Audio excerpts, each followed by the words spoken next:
اعوذ باللہ من الشیطان الرجیم بسم اللہ الرحمن الرحیم۔ حدیث نبوی صلی اللہ علیہ وآلہ وسلم۔ پہلی حدیث، عبادہ بن صامت رضی اللہ عنہ جو بدر کی لڑائی میں شریک تھے اور لیلۃ العقبہ کے 12 نقیبوں میں سے تھے، فرماتے ہیں کہ رسول اللہ صلی اللہ علیہ وآلہ وسلم نے اس وقت جب آپ کے گرد صحابہ کی ایک جماعت بیٹھی ہوئی تھی، فرمایا کہ مجھ سے بیعت کرو اس بات پر کہ اللہ کے ساتھ کسی کو شریک نہ کرو گے، چوری نہ کرو گے، زنا نہ کرو گے، اپنی اولاد کو قتل نہ کرو گے، اور نہ عمدن کسی پر کوئی ناحق بہتان باندھو گے، اور کسی بھی اچھی بات میں خدا کی نافرمانی نہ کرو گے۔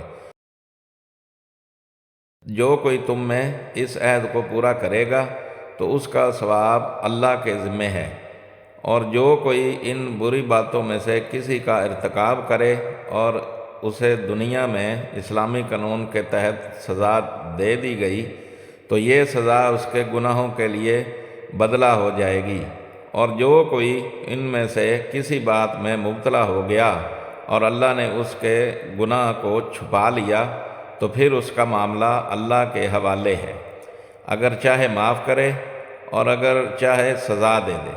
عبادہ کہتے ہیں کہ پھر ہم سب نے ان سب باتوں پر آپ صلی اللہ علیہ وآلہ وسلم کی بیعت کر لی۔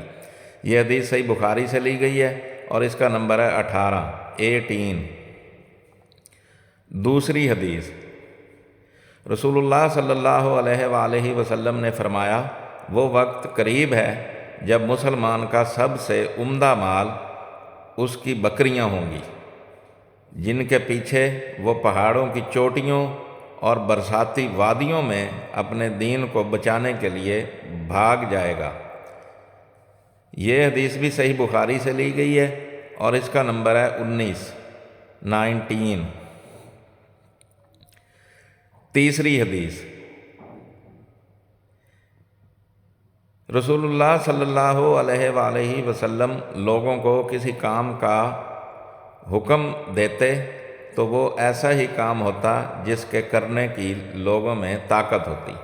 اس پر صحابہ رضی اللہ عنہم نے عرض کیا کہ یا رسول اللہ صلی اللہ علیہ وآلہ وسلم، ہم لوگ تو آپ جیسے نہیں ہیں، آپ تو معصوم ہیں، اور آپ کی اللہ پاک نے اگلی پچھلی سب لرزشیں معاف فرما دی ہیں، اس لیے ہمیں اپنے سے کچھ زیادہ عبادت کرنے کا حکم فرمائیے۔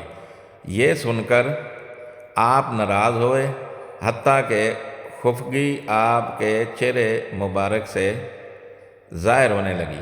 پھر فرمایا کہ بے شک میں تم سب سے زیادہ اللہ سے ڈرتا ہوں اور تم سب سے زیادہ اسے جانتا ہوں، پس تم مجھ سے بڑھ کر عبادت نہیں کر سکتے۔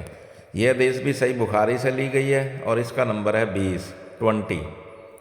چوتھی حدیث، آپ صلی اللہ علیہ وآلہ وسلم نے فرمایا، جس شخص میں یہ 3 باتیں ہوں گی وہ ایمان کا مزہ پا لے گا۔ ایک یہ کہ وہ شخص جسے اللہ اور اس کا رسول ان کے ماں سوا سے زیادہ عزیز ہوں، اور دوسرا یہ کہ جو کسی بندے سے محض اللہ ہی کے لیے محبت کرے، اور تیسری بات یہ کہ جسے اللہ نے کفر سے نجات دی ہو پھر وہ دوبارہ کفر اختیار کرنے کو وہ ایسا برا سمجھے جیسا آگ میں گر جانے کو برا جانتا ہو۔ یہ حدیث بھی صحیح بخاری سے لی گئی ہے اور اس کا نمبر ہے 21۔ میری تمام دیکھنے اور سننے والوں سے گزارش ہے کہ میرے والدین، میرے بہن بھائی، میرے رشتہ دار اور میرے دوست جو اس دنیا سے جا چکے ہیں ان کے لیے مغفرت کی دعا فرما دیں۔ جزاک اللہ خیرہ۔